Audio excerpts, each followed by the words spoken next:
Mapagpalang araw po sa ating lahat. Welcome po kayo sa aking channel, ang Mom Flourish Channel. Ngayong araw po na ito, gagawa na naman tayo ng isang reaction video. Tungkol po ito sa usap-usapan ngayong buong araw na ito. Tungkol sa di umano'y pagkikita ng EDSI, no? Edu and VNZ sa barangay. Ano naman po yan announce naman po yan ni Kuya Val, kaya inabangan ng marami. So, nasa wastong oras po sila Kuya Val, yung grupo nila Kuya Val na dumating doon sa barangay, pero wala po tayong nakitang VNC na dumating. Actually, doon sa vlog ni Kuya Val, 2 o'clock na po nang sila'y umalis, no? So, bali isang oras sila mahigit nag-intay, no? So, mga kalingap, tama yung mahula, no, ng marami na hindi sisipot si Viancy dyan. Marami ang humuhula kasi na hindi no-show si Viancy dyan, ano. So, kung ano man dahilan,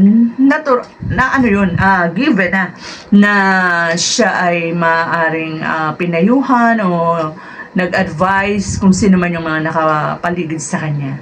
So, kung ano man yung mga balak ng kanilang kampo, aabangan natin. So, ang tanong ng marami, paano yan? Ganun na lang ba yun? Iisnabin yung barangay?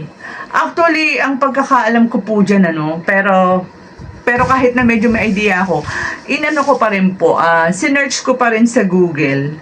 So, yun nga po, tulad nung aking pagkakaalam, na kapag hindi sumipot sa barangay ang iyong inireklamo, matapos yung ipinadalang sumon, ang susunod na hakbang ay hihingi po ng Certificate to File Action o CFA mula sa lupong tagapamayapa.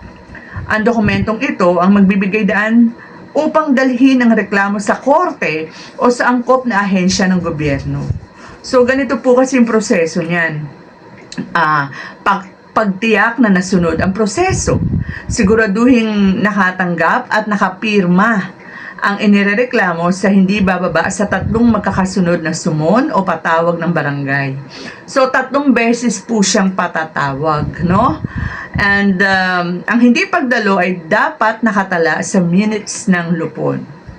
Then, kung hindi nga po siya dumating do sa 3 tawag na yon, pagkuha ng certificate to file action. Kung patuloy na hindi nagpapakita ang kabilang partido, hilingin sa lupon secretary o pangkat chairman ang pag-i-issue ng CFA. Ito ay patunay na nagdaan ng kaso sa sapilitang proseso ng pamamagitan sa barangay at natapos ng walang solusyon. And then, paghahabla sa korte o ahensya, dalhin ang CFA sa Municipal Trial Court o MTC o Metropolitan Trial Court, METC, na nakakasakop sa lugar upang formal na magsampa ng kaso. Then, ang panghuli po ay pag-iwas sa counterclaim. Ang hindi pagdalo ng inirereklamo ay nag-aalis sa kanyang karapatan na maghain ng counterclaim o pabalik na reklamo laban sa iyo na sa parehong usapin. So, ayan, ganun po ang proseso. Kung hindi po sila o hindi magpapakita sila VNC sa bawa nakatatlong tawag na, ganun po ang mangyayari, no? And ang sabi naman po kasi ni Kuya Val, kaya lang naman niya gustong magkaharap-harap sila, especially si Edu tsaka si VNC. Gusto niyang pag-uusap lang naman, pagbibigay linaw lang naman kung bakit nasabi ni Viancy in a national television yung salitang namanyak. So, para maliwanagan ng lahat. Which is tama naman, di ba?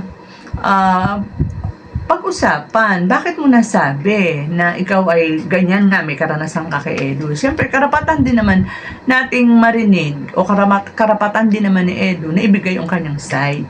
So, kaya nga lang, hindi nga sumipot si Viancy. So, abangan natin ang susunod na kabanata. So, sana, kung maaari nga lang sana ay makakapag-usap-usap na para matapos na rin, no? Kaya lang, nakakalungkot parang yung iba ayaw pang matapos. Ayaw pang matapos ang mga sigalutan o hidwaan. Sana mas maganda pa rin mabuhay ng tahimik, 'di ba?